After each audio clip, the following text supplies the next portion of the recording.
The story speaks about Avram buying a field from Ephron. The Zohar gets into how this field, the Marsa Machpelah, that you buy from Ephron, refers to every individual. Every individual has a piece of earth called his body, within which there's a Marsa Machpelah. There are two cavities within the body, one in the torso and the other in the brain. And within there is buried the Ovos. Within there lives the legacy of what the people left for us until today, in our genes, in our DNA, and in the words that they left as a heritage for us so that we can understand ourselves. And so the goal of a human being, obviously, as we can see very simply, because we know that human beings leave their body at some point, we can surmise from that that the goal of being in this world, the goal of being embodied, is not for the body. There's somebody else that's involved in this experience, and we're having it for him.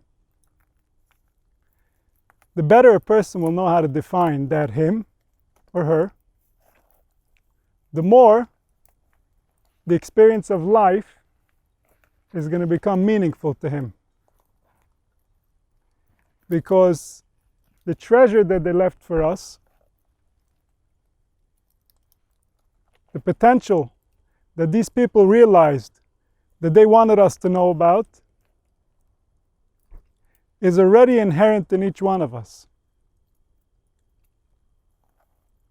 The same intelligence that created our limbs, that created our kidneys, that created our heart, even though we have no idea how they work or how they function, but something inside of us knows, otherwise it couldn't have created it. Now that intelligence has the ability to interact with a human being in a much deeper way than the world is currently familiar with. And in order to attain that level of interaction, in order for a person to allow HaKadosh Baruch Hu to make a shechina in his heart, he needs to change how he behaves, how he thinks, how he feels, in order to match the ideals of how the creator of this universe would want his creatures to behave. And that means that he starts looking at the Torah as the name of HaKadosh Baruch Hu. What does it mean it's the name of HaKadosh Baruch Hu? It means that this is your way of discovering who HaKadosh Baruch Hu is and what he likes. And this is a very deep riddle. This was written in language that is very difficult for our minds today to contemplate. Because when this was written, humanity didn't use speech the way that we use it today. Our brains have been basically flooded with words, information, that it doesn't know how to make any sense of. And so when the Torah was given, human minds were a lot cleaner, were a lot more pure, were a lot more pristine, they were a lot more natural. Today's mind has been through so much conditioning, has received so much artificial instruction by people who didn't necessarily know how to transmit wisdom, how to transmit information, or how a child is really supposed to feel in this world. And as a result, when we become adults and we feel like our brain is telling us reality, our brain is not necessarily telling us reality. Our brain is many times simply repeating lies that we were told at an earlier time in life. And in order to interact with the real intelligence of life, it means that we're going to know how to behave in order to please that intelligence, because that's your very nature that we're talking about. The one that lives in your heart, the one that responds to things in your life that you don't like. Now, he's not as simple to please as one might think. He's an extremely sophisticated spirit, and there are very subtle needs that he has that humanity hasn't been discussing for thousands of years. And so for a person to actually please his spirit, so that the intelligence wants to live within him, so that HaKadosh Baruch Hu wants to make a Shechina within that person's heart, it means that he's discovered a way where he's never going to be disappointed in his life. Because disappointment means that you're in a hostile environment, you're in a world that's not comfortable to live in. And so when a person goes through disappointment, he becomes sad. When a person becomes sad, he cannot tune in to the true meaning of life. Even Yakov HaKirsh, the founder of our family, who had an abundant quality within his DNA that allowed him to interact with this intelligence, when he was sad, when he didn't have his son Yosef, he couldn't interact with this intelligence either. So we, who are much later, who are much smaller, who are much less knowledgeable, alachas kama v'kama, that if we're not happy, we're not going to be tuning in to the true nature of life. We're going to be repeating the mistakes that have caused so much suffering in the past and continues to do so until this very day. And so one of the big clues to understanding what HaKadosh Baruch Hu is about is in the stories in the beginning of the Torah. Because in the stories, you're getting live reactions from situations of Kaviyachal HaKadosh Baruch Hu, and you see, how does he interact with life? What does life mean to him? When is he happy? When is he upset? Who does he like? Who doesn't he like? And the Torah won't make it easy. There's a lot of conflicting messages, even in the very first few parshas of the Torah. So it requires a person really dedicating himself to try to understand the name of HaKadosh Baruch Hu. What is the name of HaKadosh Baruch Hu? The name of HaKadosh Baruch Hu is the real knowledge of how life works. Because if you know how life works, you can make your spirit happy. If you can make yourself happy in the appropriate way, then HaKadosh Baruch Hu can live in you. And this is a type of happiness that cannot be attained from having things, from having possessions. It's not a type of happiness that can be attained from having money. It is a type of happiness that can be difficult to access when you don't have money. And that's why Chazal teach us that Ein Hanavi Shoyre El Al Chocham Giber V'Osher. He has to be a person that is comfortable in his life, that he doesn't have anything or anyone on top of him that's causing him trouble, because if he does, then he's serving that thing or that one. He's not really serving his true nature. He's not really getting to know what's inside of him. And therefore, if a person is under someone else, he can't realize the true nature of life. Life wasn't created for us to be under anyone. If a Jew is an eved to another eved, if a person is too busy with other people's opinions, or with what one person is going to think, or with what all people are going to think, so then he's serving someone else. He's not serving HaKadosh Baruch Hu anymore. And then HaKadosh Baruch Hu cannot reside within him. The truth cannot reside within a person that allows spiritual damage to happen, and he doesn't stop it when he has the power to do so. And spiritual damage means anything that's damaging to the spirit. If we affect somebody's mood negatively, then we're tampering with his spirit. We're tampering with his most delicate, sensitive part. Not only is this his most delicate and sensitive part, it's the most delicate and sensitive part in the universe. There's nothing as delicate and as sensitive as the human spirit. And so if we play with their moods, if we think we have the right to say something that will affect somebody's mood negatively, or we think we have the right to judge other people because we understand better, we know more, all these things show to our inherent intelligence that we don't understand what a human spirit is. And if we don't understand it, we're certainly not going to have access to it. If we don't know how to cherish what a human spirit means, if we don't know how to go out of our way a million times, as we can see in Chazal, where somebody ran into an oven in order not to embarrass a human being, because they understood what this means where the person shows to his own spirit that the human spirit doesn't mean much to him. He doesn't value it much. It's not important enough for him. Other things are more important. Money is more important. Winning an argument is more important. These things show the spirit that it cannot reveal itself. It doesn't want to live in that type of situation.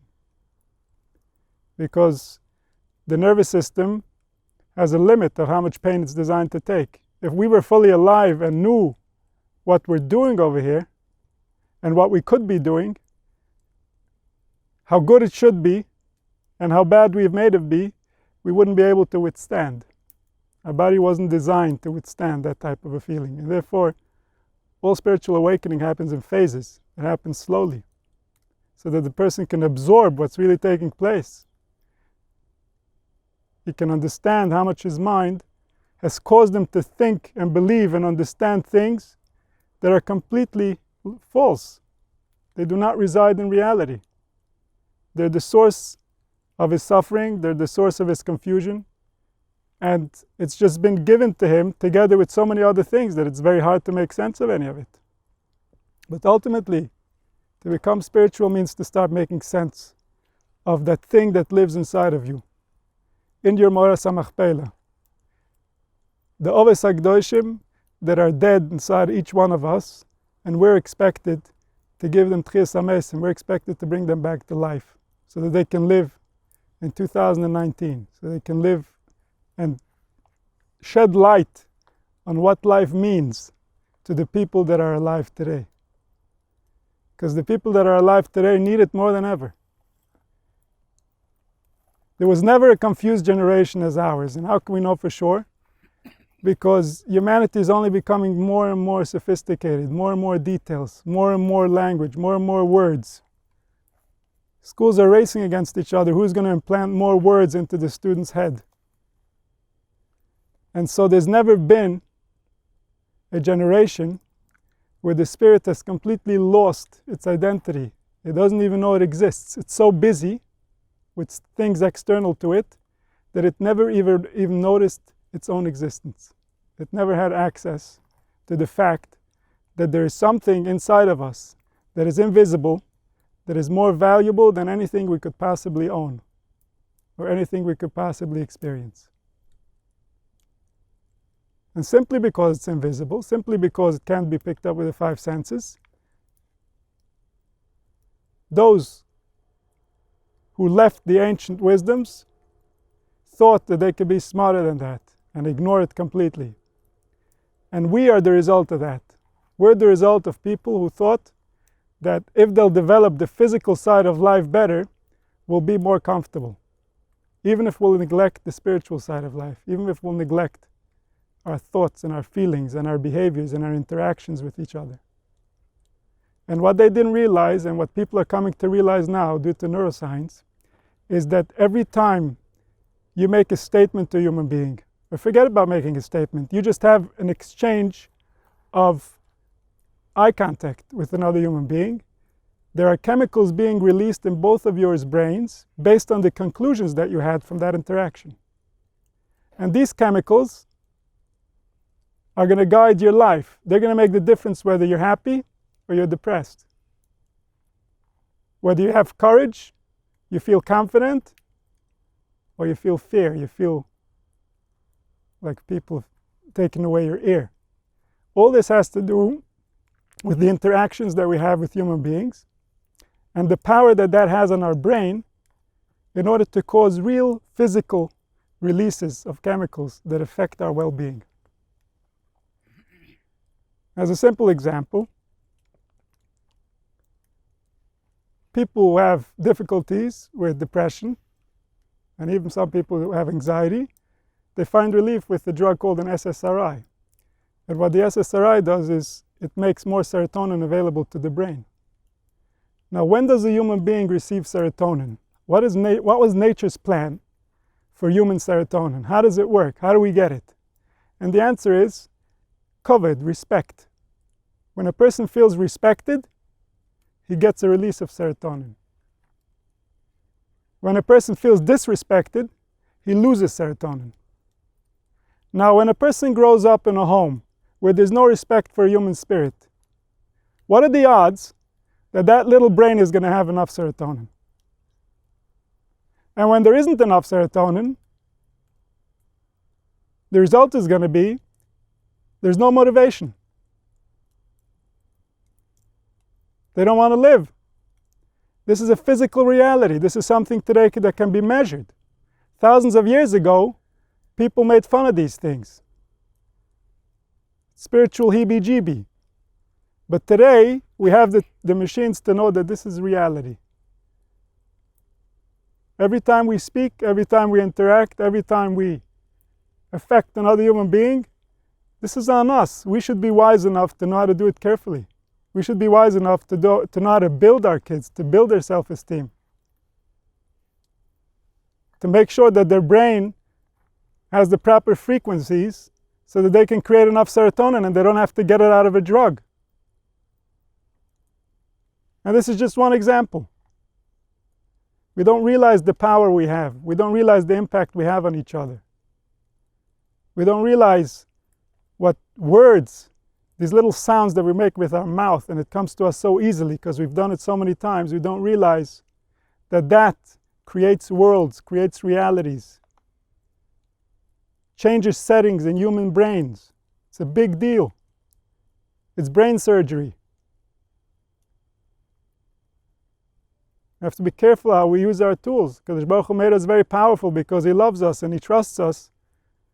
But when we don't know what we're doing, then He seems like a fool for trusting us.